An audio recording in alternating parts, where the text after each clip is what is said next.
We live What up in up? here. Yeah, so we was just talking about the difference in the we were talking about the difference in the mirror and the camera and whatnot, and how just having write-ins on your name, I mean on your t-shirts and whatnot, would Yeah. definitely mess you up and whatnot. So anyway, we're here to talk about AI. Um, we're here to basically have a brain dump. This is me and Christian's mastermind session that we tend to do impromptu, but we figured that we be dropping so much value and so much knowledge bombs to each other. Why not share these conversations to the world, right? So we're building a network on the back of this conversation. So without any further ado, yeah, Christian, they're not Yo. they're not new to you. You know what I'm saying? You've been up and down my channel. So Yeah, I what's mean, good some with you? people we might have new people, might have old people, but in the day, always gotta introduce yourself. So my name is Christian Neal. Some people know me as Christian Neal Jones. But my background is branding marketing, right? Everything about me is like, how do we grow a brand? But a brand to me is more about like systems. People think about branding as logos, colors, and typefaces and all the pretty stuff. But in reality, that's just the tip of the iceberg. So how do we create a reputation? How do we replicate our successes and permanently fix our failures? Because that's truly what your brand is about, right? Hmm. All the pretty stuff is just about representation of your ability to consistently deliver value. So when we're having these conversations, I'm the context I'm always going to speak on is around business, right? I think if you have a strong brand, you have a strong business, and vice versa. So I think it's one of the same. So everything about me is like, okay, how do we create our systems to success? How do we, create scalability in our business? Because there's a difference between being a business owner and being self-employed. I know people had that conversation before, but as of recently, we talked about this whole thing around AI and Chat GPT, and that's kind of like the most recent conversation. And how does that impact creators? How does that impact entrepreneurs? How does it impact people in like ability to make money, right? So Yep. we just kind of want to have a conversation about where do we think AI is going? How do we think it's going to impact the market positively and negatively? And what's been our experience working with it? So that's kind of where we're at right now. So you guys know context and what we're talking about. So most recently, well, earlier today, we already kind of had this conversation a little bit, but we kind of want to revisit it. Yep. Was so I did try one of the AI platforms. I tried Chat GPT.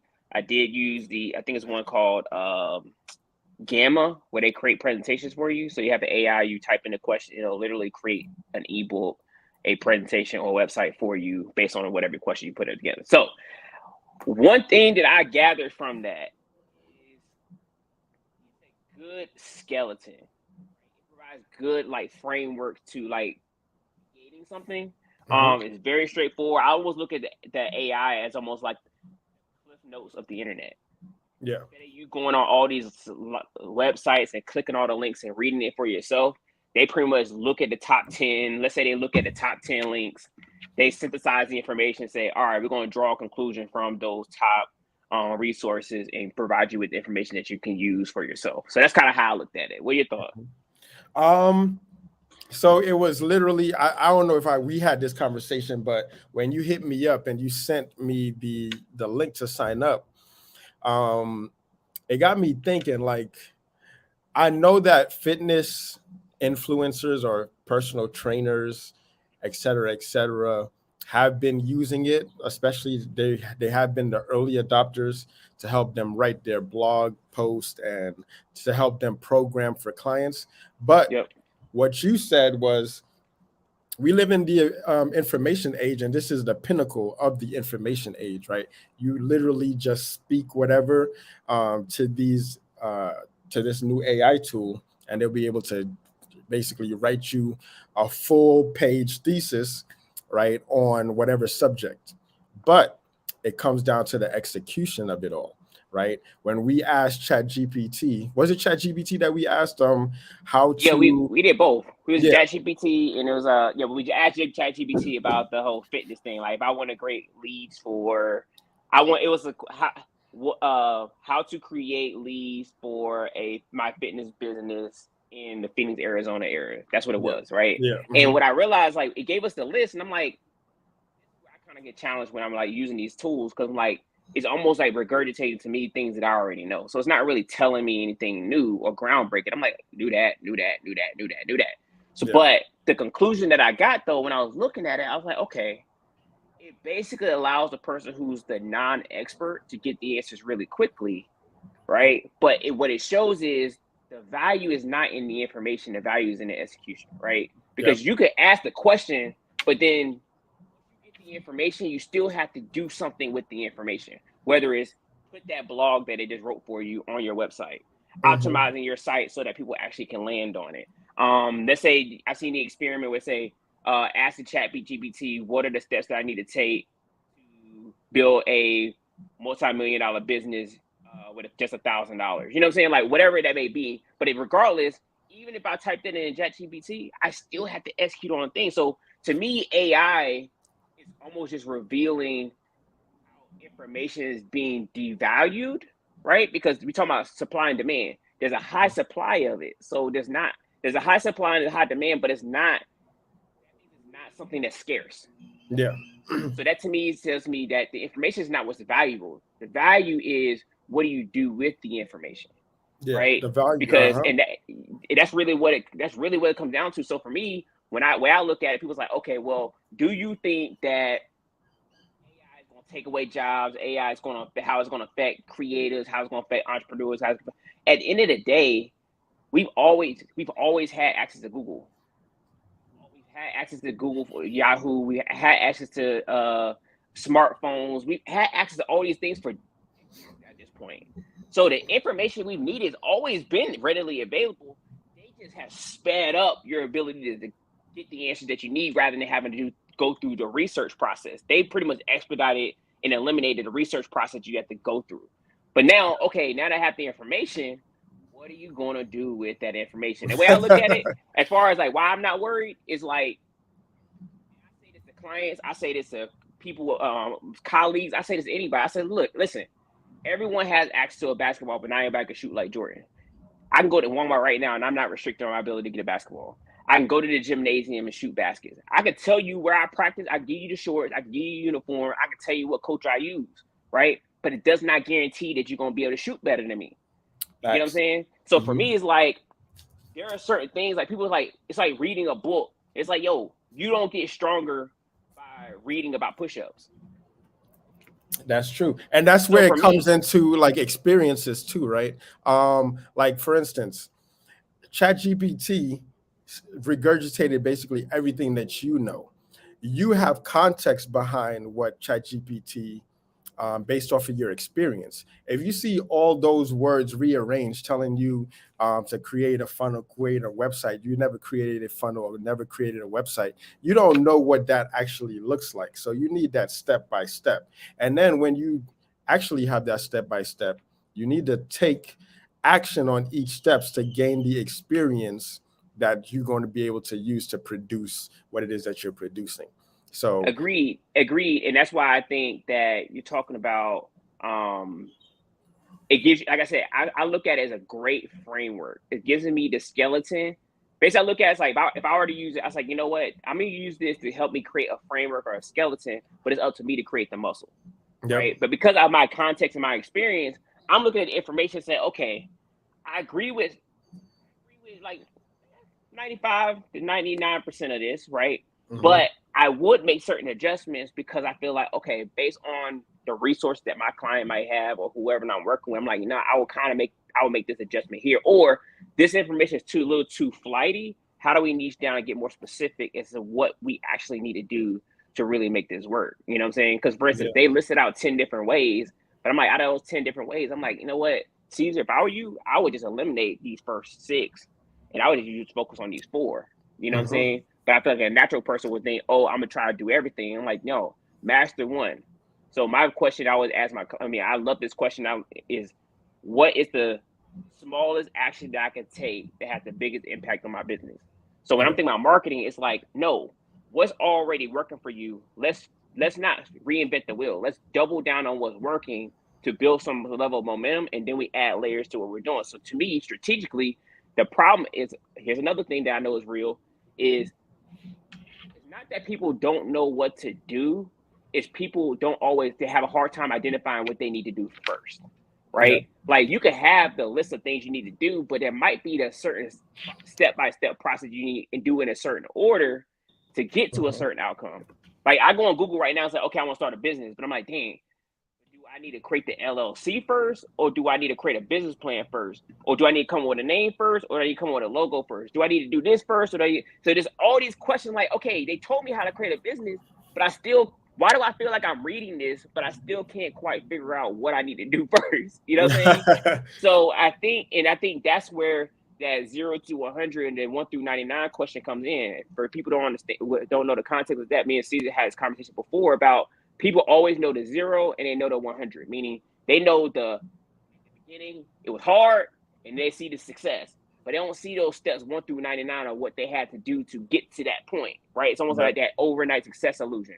So for us, it's like, okay, yeah, the hard part is identifying step 1. Sometimes people fail because they did the wrong thing first. Yeah. So like when it comes to marketing, I think marketing, especially when you have like a very early company, your marketing effort is actually a product market fit exercise. Can I properly align what it is that I'm creating with the right customers in the right position and communicate them in the right way? And you're just experimenting, right? So that's the hard part.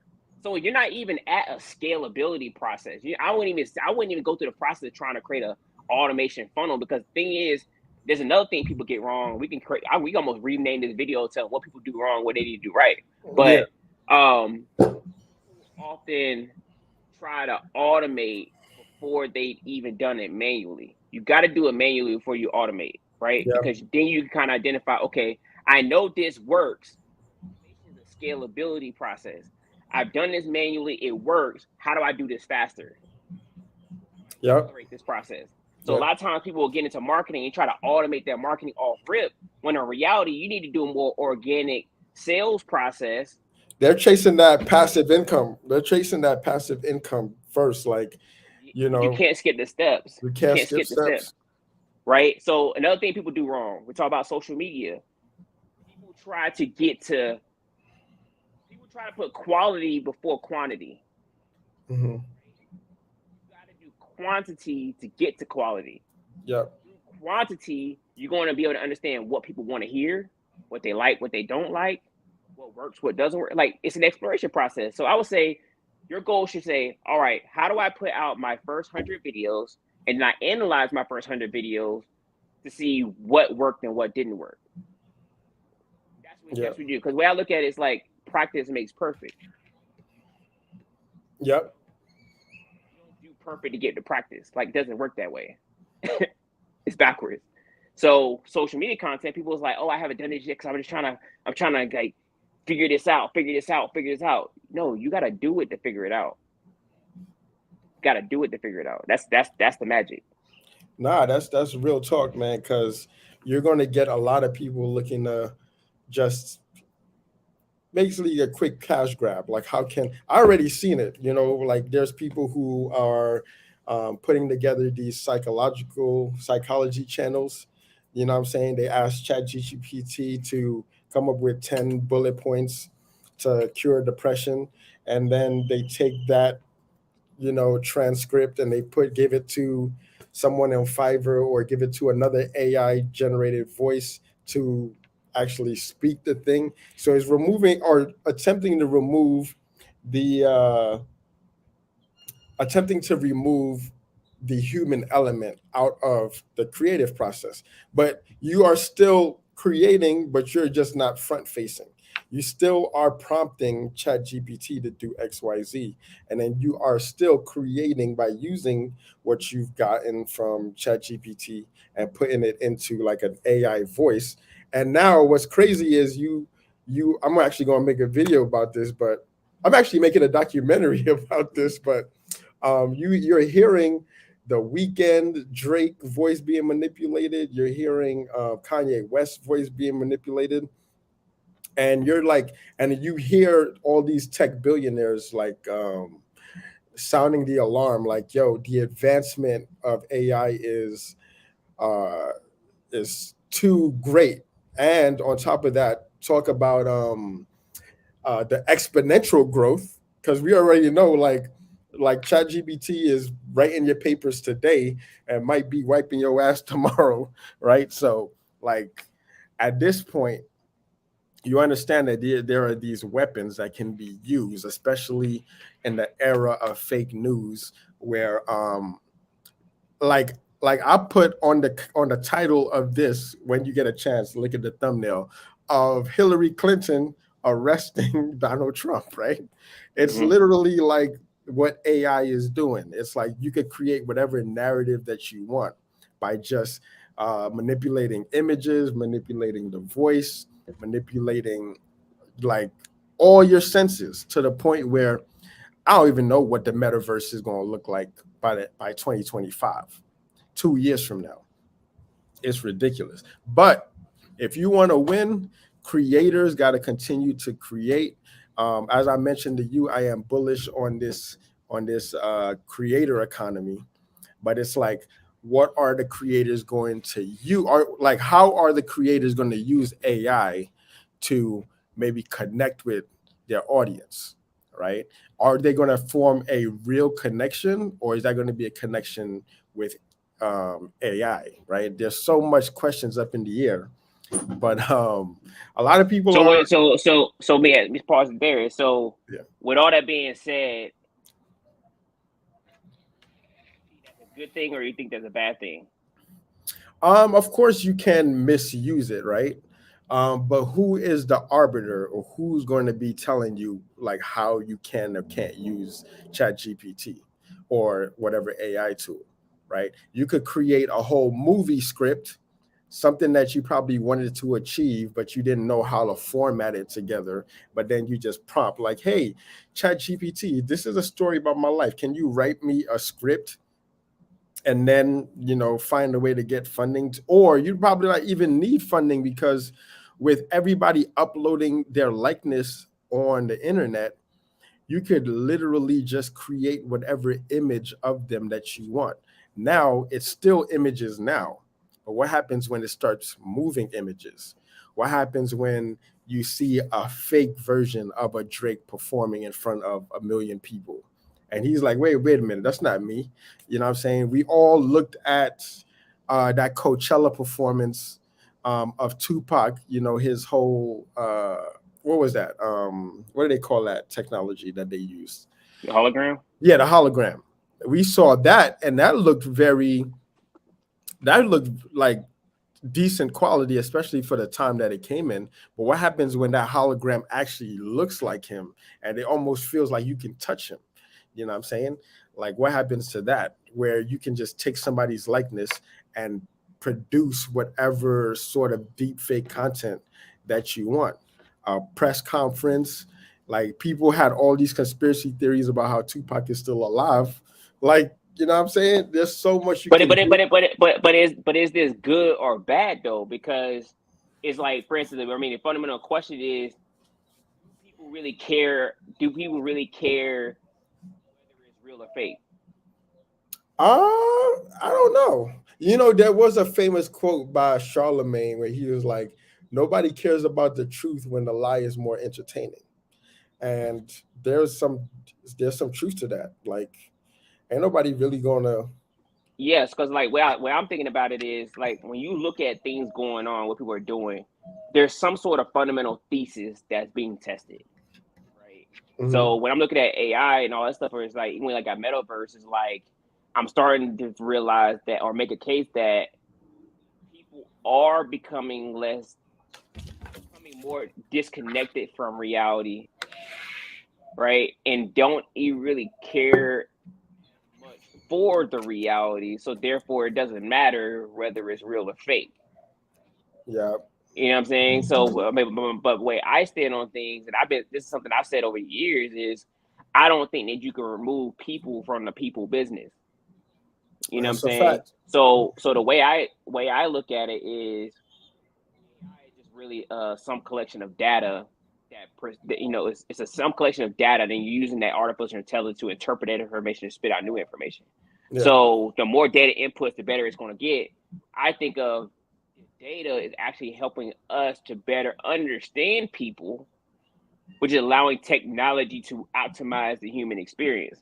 That's how I would interpret technology. That's Mhm. how I'm looking at it. Even if it's best technology, it's always about how do we do something better. So Yeah. I'm never going to take away that innovative space of the value of technology, because I think that's part of the human experience. I think technology is part of like the ultimate creativity process, because you have to be Mhm. creative to be inventors have to be creative. These Yeah. technologies are creatives, right? They're creating these thoughts and ideas that, hey, I had this idea, but can I make it real? But I think regardless, even I'm talking about marketing, whether I'm talking about branding, whether I'm talking about creating a business, whether I even talk about relationships with people, dating, having kids, I don't care what we're doing. There still has to be some sort of fundamental understanding of people, Yeah. right? Because if you Mhm. understand people, I can sell to them, I can lead them, I can parent them. You know what I'm saying? I can be good friends with them, I can date Mhm. them, I can marry them. Like that's for me, that's part of the human experience. But when I'm Yeah. looking at this technology, I'm thinking of it from the angle of I think it's kind of detracting from my ability to relate to one another. But I'm thinking, No, okay, it's instead of definitely me going to fighting, create. It's but I definitely feel going to like create that sort of separation. I mean, like it's going to I constantly know, pull people I apart. know, but I think we can kind of like challenge it a little bit. So it's like, okay, maybe we ask the question from an angle of instead of saying, okay, it's bad. Okay, how can it be used for good, right? Like how could Mhm. AI and all that stuff be used to improve our relationships? How can it be used to optimize our life experience? But I think how do we integrate it better into reality rather than detaching it from reality? And those are the things that I'm constantly thinking about when it comes to, okay, you know what? I'm not going to deflect from AI. I'm not going to say don't use it, whatever like that. But I think, okay, fundamentally, it has some applications. And I think there's some ways we can use it to make it better and be a better business person, better parent, better, you know what I'm saying? Like, I Mhm. think there's some fundamental things that we kind of think about, but I don't think I think we're in a very extreme environment where people take things to the extreme. Like, Mhm. there's never any middle ground. They go all the way right, all the way left. I'm like, nah, like it's not gonna Yeah. be completely either or. It don't have to be completely polarizing. Like for instance, like I can have I can have Democratic and Republican views, and I actually do, I right? do too. Yeah. So, but it's like, oh no, you got to pick sides. Nah, I mean, I see what they're saying on that side, and I also see what they're talking about over there. You Yeah. know, so I think that's a question that we could probably ask ourselves: is like, how do we make sure it's helping us enrich our reality rather than escape from it? Well, And I it's just think going that, to come down to communication, right? Like, of course, it's going to make us more better at communicating to one another. But at the end of the day, when you have enough communication, give me 2 seconds. Give me 2 seconds.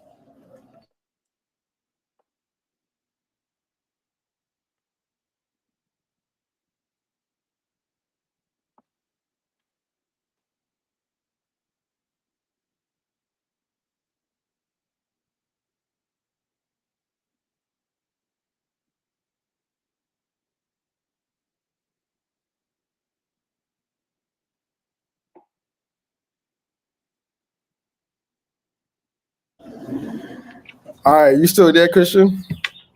yeah, Yeah, wifey is head. Oh, speaking of, so wifey is on her way to Spain, on her way to Madrid. Her organization is um, they're actually talking about crypto. So they're like her organization out in Spain, they're hosting this summit where they're talking about um, integrating cryptocurrency into their non-profit organizations. So they're doing a whole sort of seminar, webinar. I mean, live action. as a means of as a means of fundraising, or Yeah, as a means as a, of bringing us yeah, music specifically. no, as a mean of fundraising. So it's about cryptocurrency. So it's like they're going to give them like a whole crash course on like what the current laws are, what they like, how they be able to move funds when it's in the crypto, like the wallets. They're basically giving them a whole crash course on fundraising in the crypto space. Um, you know what I'm saying? So I'm eager to listen to like when she gets back, what information she gets. You know what I'm saying? But everybody from all over the world is descending to Spain right now for this conference. So Got that's you. pretty cool. But yeah, where were we? Um, Well, we're talking about AI. We're talking about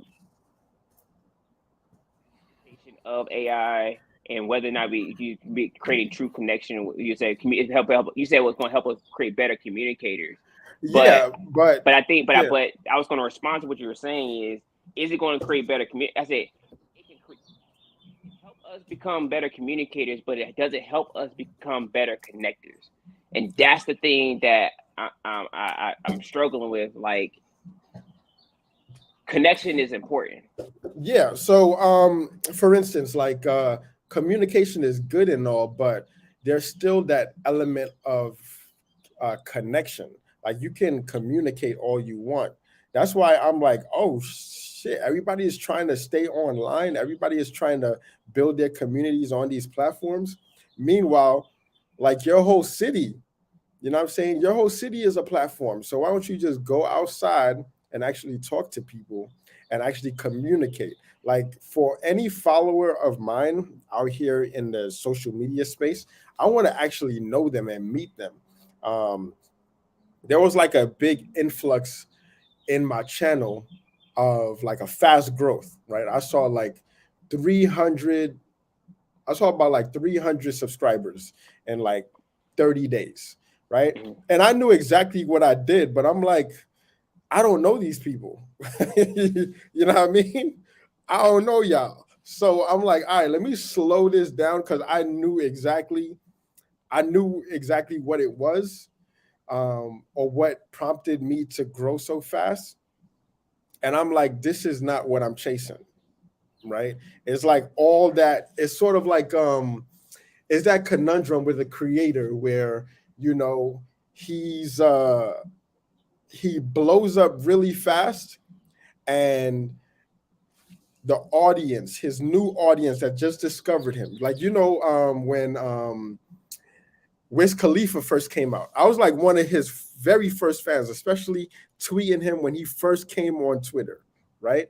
And what happens is when you garner a whole new group of fans that just maybe just heard one song that they just deemed their favorite, and they just discredit, or not discredit, but really don't care for your full body of work or catalog. They're just a fan of this particular song, which my videos that was blowing up, the new subscribers, they were just a fan of the style of videos that I was making.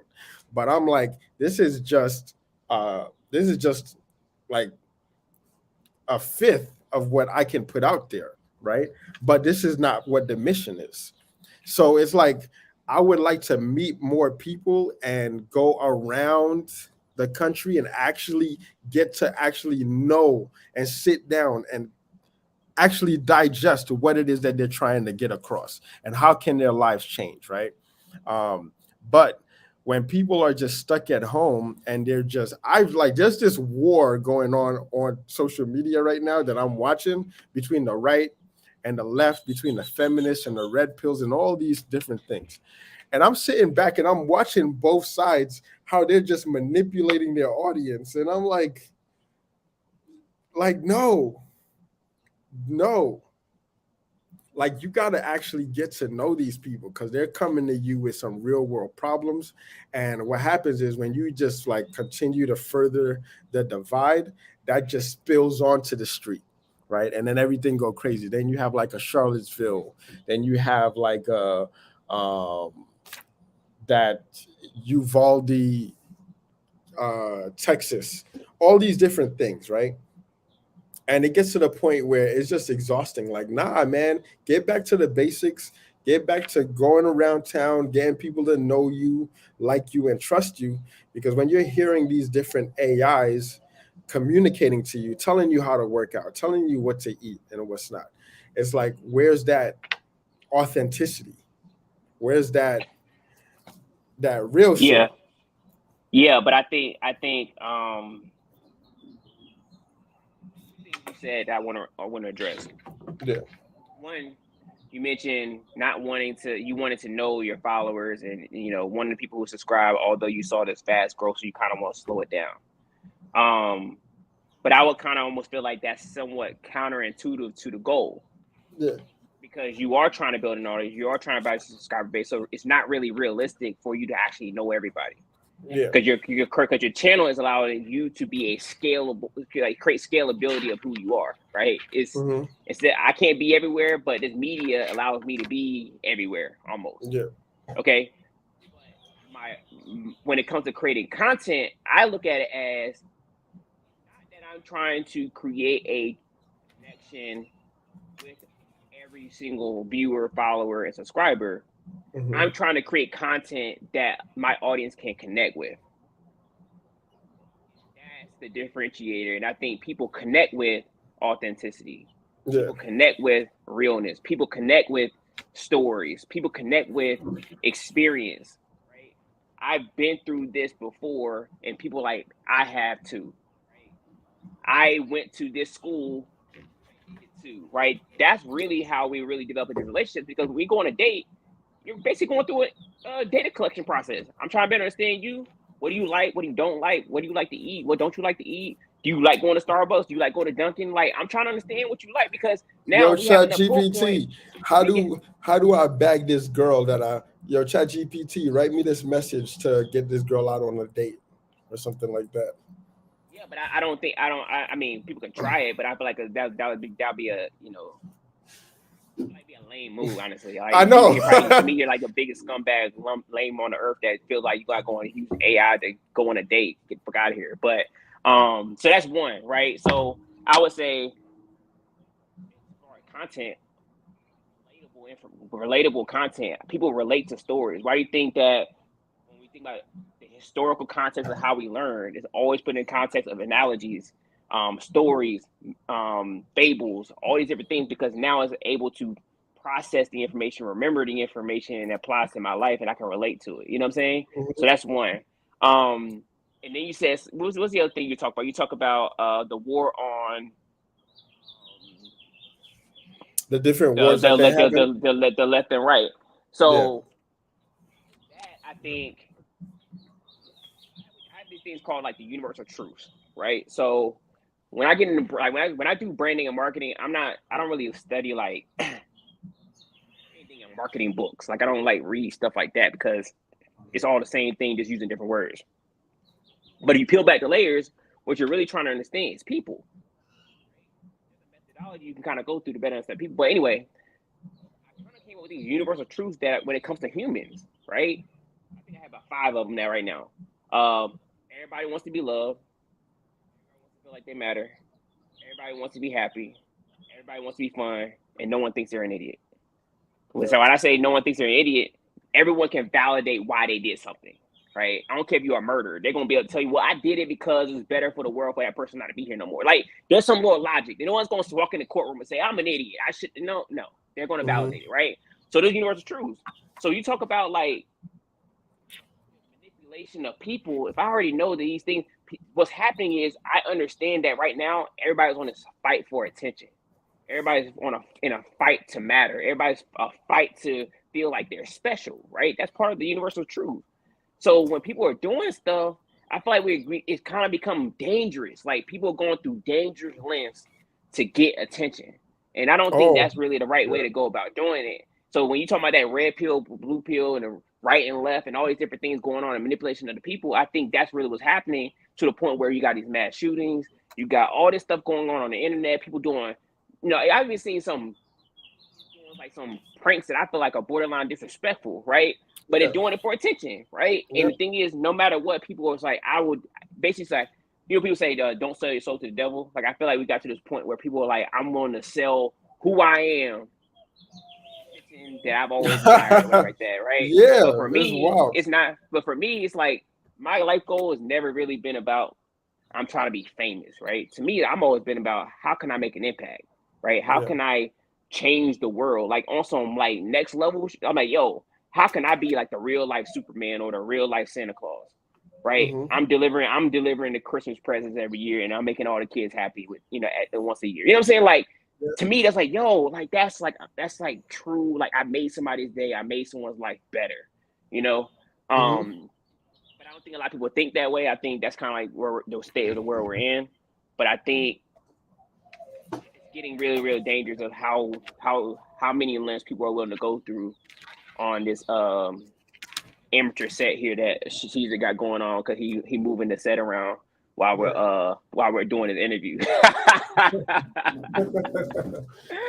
How rookie can we look? Let's shoot it. Nah, like my dog, I don't know what she doing in the house by herself. Brooklyn, say what's up to the people. But yeah, like I don't know. She's looking a little. Come here, look, come here. Say hi. Look that way, girl. All right, whatever. But like yeah, it's definitely going to be a like I don't know, man, because it all depends. Because when people often want to go and be accepted by a group, right? Whether it's a tribe, whether it's an audience, like you'll see people with large followings, they would call themselves like for instance, whenever there's like what was that Jake Paul, right? There was the Jake Pauls. There's all these different little influencers, right? And what they would do is just their audience would call them like the Jake Paulers or what's the other crazy names that I heard before? But you get what I'm saying, right? They want to be like I don't foresee anybody saying they want to be. Oh, for instance, AMC. People call themselves like people who invested in AMC. They call themselves the apes, right? Like retail investors, they call themselves the apes. They want to belong to a tribe. Very tribal. Human beings are very tribal. Now, are you going to have human beings that say, "Hey, I belong to, I'm a Chat GPTer," right? Like, is that ever going to evolve to where human beings is like, yo, fuck other human beings. I belong, and I'm a slave to this freaking like artificial intelligent technology. Well, I think naturally it's gonna be inevitable. To your point, like we're naturally like we're very tribal people. Like attracts like. You know what I'm saying? So even talking about like choosing sides, like to say, hey, am I a AI adopter, or I choose to operate off the outside of that world, right? Like people, even people who don't even have cable anymore. Like, you know what? I don't want to be have cable. All I have is internet and streaming. Yo, I am so far removed from that. Like the other day, my homies, one of my homies from back east, they were talking about their cable and stuff and like different shows that they're watching. But I am so far removed from being on a schedule where it's like, oh, this show is on Wednesday nights at 8 p.m. Let me rush home and do that. It's like, nah, I could catch it on the road. I could catch it wherever I am, right? That I Yeah. have internet connection. I don't need to be confined to that stuff. But then I also remember like, yo, there's a significant part of the population that conforms to these things, right? There are different parts of the like landlines. There are still people out there still using landlines, B. And I'm like, that was just a head trip because I'm like, yo, I haven't used a landline in over 10 years, just my phone, right? And you get these little things. So now what's going to happen is there's going to be a part of the community that's going to be using AI. And then there's going to be another part of the community just reacting to it. And it's just like, what side of the fence do you want to be on? Yeah, I mean, but it's so funny because you're talking, and again, like I'm gonna tell you guys, I'm always gonna think in the same context because that's just what my brain's wired at this point. When you think about like branding, I always thought of branding as just a categorization of people. A Starbucks person versus a Dunkin' person, like that's a category of person. Like I go to Whole Foods and I drive a Prius, that's a category of person, right? Like this is Mm-hmm. it's just kind of like this herding of people based on interests, values, likes, dislikes, and things like that. Like you valuing eating healthy, you're gonna go to certain places. If you value good food. You're gonna go to certain places. You value entertainment. You're gonna value certain places. So there's all these different things of categorization of people. So even when you're talking about cable, people who are more likely to adopt cable, like those are all things that actually come up when you talk about customer segmentation and you're talking about a marketing plan. Because you're trying to understand, okay, what is their demographic and psychographic? What do they value? What do they like, dislike? What are more likely to, how are they more likely to react to certain things, stuff like that. So it's just interesting when you're talking like that. You're talking about like cable and being on a schedule, lifestyle, and all that sort of stuff. It's like really you're trying to create a brand or sell a product in the market. Really thinking about, okay, what are they most likely to be doing? And then how do I insert myself in the middle of that conversation or that lifestyle routine so that my product or service gets by these types of people? And that's kind of like the product market fit process. But it's just like in this game of marketing and branding, and I'll even make an argument when you talk about content, you have to be customer obsessive.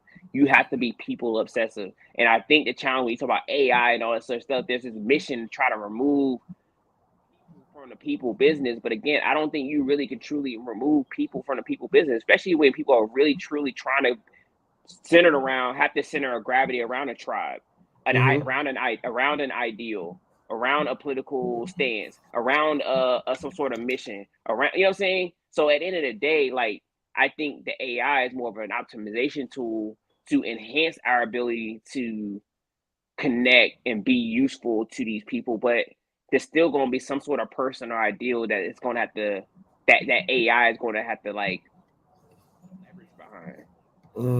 Like, I mean, I just maybe because I'm in the space, maybe I'm gonna be a dinosaur and just have this old school mentality. But I don't think you can remove people from the people business, because they're, like you just said, people value connection, even when they don't think they do. Yeah. Even the generation being antisocial and being on Twitch and being video gamers and whatever like that. But if you really think about it, they're still connecting within the technical space. Yeah. Within the online space. So there's still a tribe. They're still joining esports teams. They're still hopping on these message boards, or what do you call them? I don't games, so I don't know the terminology. They're still hopping on these it is message boards teams. You know what I'm saying? Like there's still a tribal element, right? You play with certain people. You play certain games. Like, oh, I don't play Call of Duty. Like, nah, that's old. Like, we only play FIFA over here, right? Yeah. So there's still the level of tribalness that's kind of manifesting, even if you do lack the real life social abilities. Would you agree? Disagree? Nah, definitely. There's always going to be some, like, I mean, people would sit online in these chat rooms watching other people play video games for like 8 hours a day, just talking to each other, right? It's like, at the end of the day, what you want to do is create an environment where people can exchange ideas, where people can communicate better, right? ChatGPT isn't a message forum. It's just if ChatGPT now became a social media place where, yes, you can go to ChatGPT to like ask him anything, but if there's also like people in there describing their experiences with it, because what do people do when they get anything from ChatGPT? They put it all over social media. They put it in your Reddit forums. They put it in your Twitter. They put it in your Instagram, on your YouTube. Like, people are taking ChatGPT, using it like their God, right? Because using it as a tool to communicate through. And then what that does is now communicate to the person. But instead of them doing it, they're using ChatGPT as the messenger. So it's like, yeah, you can build your community wherever, and you're always going to constantly look for a tribe. But it's, again, like, it gets to the point where the software and the hardware, because I just saw, like, just scrolling through Instagram, how New York City, NYC, is releasing these robots, right? Granted, those robots don't look like I Am Robot. They don't look like I Am Robot type of robots. They're like freaking. So I think they're more snitching type of robots than anything. You know, they see what you're doing, and you know what I mean. They don't like pull out their straps and be like, "Yo, freeze." They just probably get authorities out to you. But what happens when that software and that hardware match? Have you seen that show? It talks about it too. Westworld. Have you seen Westworld? No. So Westworld is freaking crazy because this is exactly what basically people fear, right? Where you can't where it gets to the point where they build the hardware so well where the skin is sort of like the actual skin of a human being. It can like sort of like cut and then regenerate itself and stuff like that. It gets scary when you can't distinguish a robot from a person. Not a And robot. that's what we're talking about right now in the digital world of not being able to decipher between real news, fake news, real information, fake, real experts, fake experts. Like there's really is this blurring of the lines of what's legitimate and what's not. And that's what's really making it hard. And I think people is making the level of discernment, right? Like so I think that's where the danger kind of lies. So now the question is, you have people creating AI to help you identify when something was generated using AI versus generated by a real human, right? Yeah. Then you got these verification tags on social media, like verifying that you're real versus those bots. You know what I'm saying? So there's a lot of stuff out there that there's always the yin and the yang, the yes and no, the light and the dark. There's always the other side that's going to also try to combat it. So it's going to be interesting to see how that comes about. And I think that's where the fear lies in of like, will there be casualties? Will there be casualties? Yes. It diluting true talent. Yeah. Talking about, will it truly dilute the creatives, right? Create a painting right here, but the AI can create the same painting. Do we value that person who did a human experience that created it by hand versus the AI? Do we value that anymore? Do we value Drake putting out music as himself versus someone else creating some AI and it sound like Drake? Do we value the Drake originals better, or do we just really just like his voice? That's a true test. That's a true thesis that's really being pushed out there. Do we really care? Whether it's Kanye West or not, right? So do we really care if it was a real human being that gave us a training that's teaching our classes versus a real person? Like there's all these different things, and I will make an argument that say that it does matter. Yeah, the story matters, right? I think the source. I think the source matters. Like for instance, like it's kind of like me saying, like it's kind of like when you go ask for advice and you ask a broke person how to become a millionaire. Mm-hmm. I can't get mad if that person gives me pennies worth of advice.